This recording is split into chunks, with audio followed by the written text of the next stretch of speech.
Tamika. I am 16 years old. Well, about to be 16. I'm a junior in high school. I go to Grossmont High. What are you currently working towards? I am currently working towards getting into a four-year university straight off the bat. Nice. Yeah. What college are you? My top 3 choices are Columbia, UCSD, or St. John's University. Nice. I was a Triton, so, favorable, but Columbia's great. So yeah. Fingers crossed for you. Okay. What are your roses and thorns this past week? So, like, your highs and lows. Okay. Highs, I've gotten to do a lot of relaxing, especially because it's summer break. And then I'm taking a college course right now online, but it's really easy, so I kind of only work for a couple hours, so I get to relax a lot this summer. Nice. Some of my thorns are just not going out a lot with friends because they're all on vacation. So, like, I'm very much by myself, but, I like relaxing, so it's not too bad. Yeah. You didn't get to go on a vacation yourself? I went to New York. Fun. Which is really cool for school-related. I stayed at St. John's for the entire week and did a bunch of medical stuff. So it was really cool. Was that like an internship or? Yeah, so St. John's University had like a whole program where you got to go and then you bought scrubs and you did a bunch of medical stuff, and I took college classes, and I lived at the dorms for like a whole week, and it was like the coolest thing ever. It's teacher recommendations, and it's like a huge application process. So I got to do that, which was really cool. And that was like, I think way earlier. So then the rest of the summer I'm doing absolutely nothing. That's so cool. So St. John's is only a medical school? No, it's just like an all-around university, but it's in New York. They have a really good medical program. Is that not on your like top list? It's my third choice. Oh, that was the third one. Yeah. Oh my god, I lost my mind. Oh my, that's so fun. What an experience. It was honestly one of the coolest things I think I've ever done. That's amazing. And first of many cool things. If you had to give an hour-long TED Talk presentation about something, what would it be on? Okay, so this is gonna sound really weird, but zombies. I'm like just Walking Dead like zombie fan is like my number one thing. I would give a TED Talk, like I could talk about that for like an unlimited amount of times about like the most random thing. Like it's the most niche thing that like you wouldn't suspect. Like I can also give another answer that's more like, oh, I could talk about the struggles with dyslexia or all that, but like definitely Zombies is the first thing that comes to mind. That's amazing. I love that for you. Have you ever done that for Halloween or something? Yeah, I've dressed up as it a couple of times. It's definitely your first choice. It's my birthday party theme this year. Stop. So, yeah. Can I come? Oh my god, that's amazing. I love that. That is such a unique answer. Yeah. I'm glad you didn't say something like... There's different ways you can go, but it's very true to myself. It's zombies. Like, it's The Walking Dead. I love that. I rewatch it every single year to get ready for the new season. I love that. Yeah. You know, people can say climate change and whatnot, and those are great, but zombies, that, I would watch that. An hour long, I'd watch that. Okay, let's get into the questions that are a little more going to showcase who you are. So this question is, what's an accomplishment, personal project, or extracurricular activity that you're proud of working on? My school's NHS. So my school's National Honor Society was dormant. So like they didn't do anything with it. It kind of died out. There was no teacher, anything, for like 20 years. And then this past, because I'm going into my junior year, I had a meeting with the principal and I got different teachers to restart the NHS. So this upcoming junior year, we're going to do it for the first time again for 20 years. So that I think is my most, like what I'm most proud of, because I'm going to be my school's NHS president. And like it took so much to like go from, okay, here we are, there's nothing, let's create something. And all the teachers have like their own clubs. So trying to find teachers who would actually like want to do it was I think the hardest thing. And then trying to sit down and get a budget and all that. But I think that's what I'm most proud of, because that like took almost the entire year, and then it's finally like gonna get started. That is so cool. But so National Honor Society. Yes. So that's amazing. You took it from the ground up. That's so cool. So when is it gonna kick off? This upcoming school year. Cool. So starting junior year. So nice. So you just became a junior. Yeah. Oh my god, yay. So you have 2 more years of this. Yes, 2 more years of high school, and then so you'll be in the NHS program for 2 more years. Yes. That's cool. At least you get to, really get a lot out of it. Okay, so what tips would you give someone trying to do something similar, like starting a program from the ground up? Just start. you know, that's like the main thing. Advice is just kind of do it, because a lot of people are like, okay, do it later or what. Just start. First email. Try to like sit down. I'm horrible with emails, so like if I have to talk to someone via email, it's the worst thing. So the first thing I would do is set up a meeting and do your research. Like find out whatever club or like thing you're trying to start. Find out what you need like from teachers or like the principal or like from the school, and then get what you need and be able to present that in a way so that it's the least amount of work on the administration as possible. That is a smart idea, because you want them to be like, this is nothing for me. It's already done, so let them do it. That's a really good piece of advice, because I feel like people always struggle with like, I don't know how to begin and I don't want it to seem like a burden for others or whatnot. So just doing it and like getting that foundation is such a helpful piece to start. Do the research. Do the research. Yeah. Exactly. Okay, this is a more unique kind of question. What does education mean to you? Education for me, I think it can be a lot of different things, but it's trying to learn whatever you're trying to learn. So education can mean a lot of different things. So like if you're trying to get educated in different fields, because everyone thinks like education is just, okay, school, books, which is very important. And I love school, definitely. But like there are other ways to like learn and get educated. Like if you want to be a filmmaker, getting educated on like cameras or different things. It's about getting educated on the trade that you're trying to accomplish. Yeah. No, I really like that.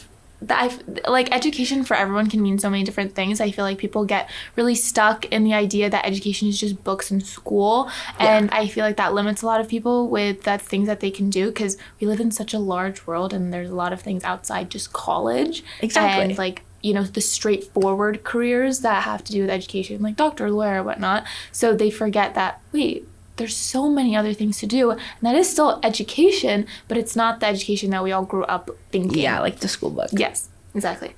Okay, so what's a topic, subject, or skill that you think should be taught in school that's not? I think multitasking isn't taught in school, and I think also what's not being taught in schools right now is using resources, because I definitely feel like when you're out in the real world and like you're doing things, they're not going to be like, okay, you can't use a cheat sheet on a test. Like no one's going to be like, you can't do that. And they teach us that it has to be this way or no way, and I feel like there's not a lot of variety. Like if you need to learn in a different way, you have to do that yourself on your own time, and you're not really able to do that like in the traditional school setting, which the traditional school setting is good for a lot of different things. Or like if you're trying to hone in a certain skill, you don't really get to do that until you go to college, when you like focus on your major. So it's like really hard to like focus on certain things. Yeah, I think that's where a lot of people get kind of stuck in college, because they're like, I have all these classes, but I also want to have a life, and I also want to like, my mental health is important, and that's where it kind of like depletes a lot, because we didn't learn growing up how to do multiple things at once, because we were just taught, you know, do the subject, get it done, learn it, take a test, and move on. And then when we go to college, we're like, but that's not it. School isn't just it. Yeah. So the other things are social life. You got to be able to like manage and balance, multitask. I love that idea, because that's so important, and so many people lack that, and it's no fault of their own. So that's an amazing answer. I really love that. Thank you. Let's see. Okay, tell me about someone who has left a large impact on you and why. Okay, I think the main person who has impacted my life would be my fourth grade teacher, Mrs. Zarek. And I'll explain. So I got diagnosed with dyslexia in the 5th grade, and she's the reason I got tested, was because I was doing so well in all my other subjects. I had straight A's except for English, which I was failing. And she was like, there's something wrong there. And she's the one who got me pushed and got me tested, and that changed like the rest of my education. So like I feel like I have not talked to her since the 4th grade, but she was like such like the biggest impact on my education, and like who I am and the things that I've been able to accomplish has been because she decided to get me tested. I literally have chills. Like that is such a beautiful story, because like, yeah, you don't see her anymore, but she's left such a large impact on you. You have to find her. I do. I want to invite her to my graduation, because my mom used to invite her to like all my different awards or like whatever I did in school that I got accomplished. But then she switched the schools or something. So I want to find her to invite her to like my high school graduation. Yeah. Facebook. Yeah. Facebook is the way. Okay, let's see. Is there a cause or social issue that you're passionate about, and why is it important to you? I think a social issue I'm really passionate about is like blood donation, which I think is such a weird thing, but I love working with the Red Cross. It's one of my many passions. But also blood, there's not enough blood donated. Like within the healthcare system, like there needs to be way more, especially with rare blood types. And like the AIDS crisis and everything, it's really hard.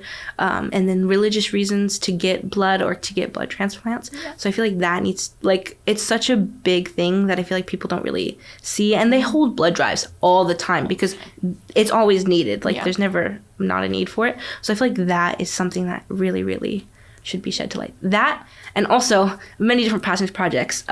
Immigration is one of a big thing for me. I'm second generation, so my grandparents came from Mexico. So making sure that, you know, people who cross over have places to go and places to be, and they're not just like working on the streets. Yeah. I think that's, both are so amazing, both, and the next one, or like the immigration one, holds a special place in my heart because my parents are, you know, they came here from Iraq, and so I was first gen, and it was hard watching them struggle so much to kind of integrate into this community.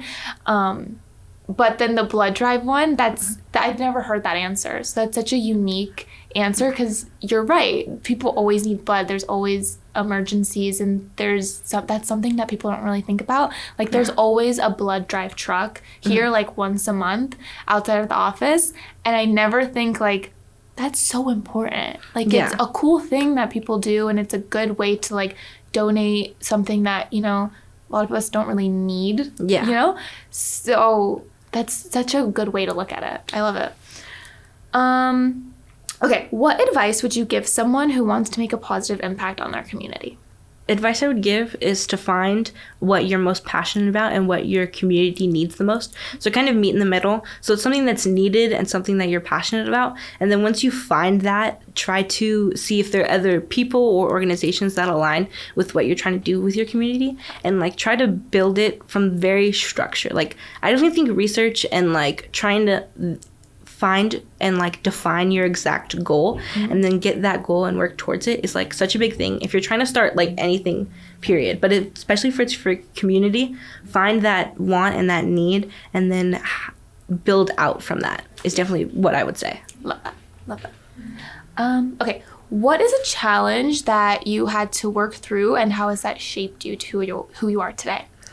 I definitely think I would say my dyslexia is the biggest challenge I've had to face, and it's who I've worked for, like, and who I am today, because I have to take that like disability and I kind of have to make it my own, because I can't go away. I can't get rid of it. Like it's always going to be there. So I have to find different ways within like school or like my life, because it affects like every portion, because there's reading and writing everywhere. You're never not reading or writing. Exactly. So I think trying to find different ways that I can find different tools, different support systems, and I've kind of had to like navigate, like, okay, I have to navigate school, I have to navigate trying to get a driver's license. Like all of that is just it's all affected by that. So that's the biggest thing I feel like I've had to shape. But it's made me like who I am today. It's why I can do like a million different things at once is because of that. So I'm thankful for it, but I'm also like, it's holding me back but pushing me forward at the same time. That's such a beautiful like way of saying it. Do you want me asking? I'm really curious about the driver's license thing. How's that going? So I'm trying to get it. I'm trying to get my permit, which has been insanely difficult because dyslexia is really hard. So I'm sitting there at the DMV. I've taken it twice and I've not passed, but I'm still going. I'm still trying. I will sit there for like 2 hours and I will just read the questions over and over again, and you're only allowed to skip a certain amount of questions. So I'll be sitting there and I'm like, I have no idea what this question is asking or what the answers are, because I will add words because of like my disability. I'll add words or I'll take words out. My left and rights. The way I tell my left and rights is I have a freckle on this hand and I don't have a freckle on this hand. So this is always my right and this is always my left. Because these are both L's. So like left or right questions, getting my driver's license, I don't know the answer because I don't know my left and rights like that. So I haven't passed it. And I put in a special order with the DMV to get a written test. So that I can actually like do it like that and then have someone read it to me. But that takes like forever to get the DMV to find someone who's able to do that and print out the test and have to prove that I have a disability. So like they have to send my stuff for my school and all that. So it's definitely been a struggle trying to get my driver's license, but I'm still going. Pushing through. Third time's a charm. Yes, exactly. Third time's a charm. That's a cool thing that they get, like, that have the opportunity for someone to read it to you. Yeah. That's good that they're, you know. Yeah. Yeah. Okay. So since your disability is something that a lot of people share as well, what advice would you give someone facing that challenge? I definitely think if you're first finding out that you have a learning disability or dyslexia, first thing is breathe, because the biggest thing is you've just been told that like something huge and it's like a huge slap in the face. So you definitely breathe. And then second is the thing my mom always says is clean your plate. So take everything you possibly can out of the situation, like clean your entire plate. And it stems from when like we were little, like eat all the food off your plate because food is money. Yeah. And then as you grow up, it's kind of take all that you can. Because like when you have a disability, you get like an IEP, which basically, I know a lot of people don't know what that is. It's like accommodations on like tests. So you get extra time, you get people to read it to you. And it's like in a formal official government document that's like, okay, you diagnosed with this learning disability. Here are the things you need so you can like function like a, you know, normal neurodivergent person. So clean your plate. When I was younger, I was so embarrassed to like use my resources. Like teachers would come in and like take me out to take tests because I had to get read to me. So I wouldn't ask for that to happen because I was so embarrassed because they would come in the middle of the test and pull me out. But I think as I grew up, I realized that it's not a disadvantage to be different. Like you just have to clean your plate. Yeah. So that's the piece of advice I would is take all that you can. I love that. It's something that needs to be normalized way more. Like there are disabilities and, you know, you don't have to look different to be like to have a disability. You don't have to like I think we all have something that is the, you know, so it needs to be normalized, especially in schools. We need to be taught about it so to be more sensitive to others. It's something that I hope in at least our country gets a little bit better. And I think the first way to start is school systems. So I definitely agree. Because like you can't always tell, and it's not like it doesn't make them different or bad or anything. It's just they need we need extra support in order to be like everybody else, to learn like everybody else. Because it's heartbreaking that you were embarrassed to use what you needed. And like that it shouldn't be like that. It should never be like that. But you've handled it beautifully, and you've made it so far. Grown, matured, learned. Yeah, exactly. Okay, this is the last question. Okay. So what do you think is something about you that will get left out of a standard application? I think my like hard work and determination, because I feel like in an application that really can't be like measured, like through this interview or through essays, applying for different scholarships, or even applying to schools. You only see what's on the application, and you don't see like people's day-to-day lives. Like me working hard every day. I work hard in school. I do over 6 extracurriculars. It's like I am constantly trying to do the best I can and the most I can. And I feel like that can't be seen on an application, you know? Like the hours that I put in for theater, or like I was in a video for this Triple V that I did because my teacher needed people to be in it because there was only 4 kids who signed up. So I was like, okay, I have a meeting with the principal after, but I'll just do that. And then like, I think in this interview and interviews in general, you don't see that hard work and that determination that so many people have and they use. Yeah, that 100%. I totally agree with that. And I how do you think like that could be better? How do you think we could change it? Like, I want to know, how do you determine like strength and grit? Yeah. Like that's, you know, it's not something that you can like measure like that. Yeah. But I just think kids who work hard and make an effort, like I'm not sure how you would show that, but interviews like this are great because so many scholarships and applications are just when I'm typing on a page and you don't get to see the other person or like what they think or how they talk and all that. So I feel like interviews like this are a good way to combat people's personalities. I love that. We're doing something good. Yay. Yeah. Like this is so great. Like I don't have to write an essay. 100% I'm doing it. Exactly. I'm signing up for it. I know. And I hated essays as when I was in high school and college because it's like, it's not that I suck at writing, but I feel like I can't say everything that I need to say in a word limit. Exactly. And then like your GPA is not, it doesn't define you, but then, you know, some people's GPA isn't that great, but then they're amazing test takers. And it's like, there's only so much that we can show of ourselves, and the application processes for scholarships in college and things like that keep getting harder and harder. Yeah. And so I feel like, you know, at least what we can do is kind of try and combat that, because, you know, a lot of people will use, you know, the tape that we give them to put on their college applications, because now you can put videos or like URLs or whatever. So I hope that we're doing something good. No, this is definitely like it's great. Thank you. 100%. I really appreciate that. Yeah. So that was the last question. Oh, but okay. If you have anything else you want to share, anything else you want to say to kind of really make your application stand out, feel free and go ahead. I definitely think that I'm an extremely hardworking person, and one, I'm really thankful for this opportunity to just be here and like be talking with you, and this entire nonprofit organization is just phenomenal and amazing, and the people who like work here are great.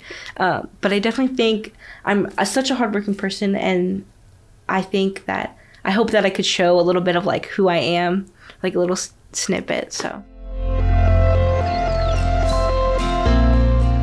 Hey YouTube, if you enjoyed this person's story, don't forget to subscribe below to hear more from our inspiring youth. If you want to apply for our Storyteller Scholarship or get more involved in our organization, click the link below to apply. Thanks for watching!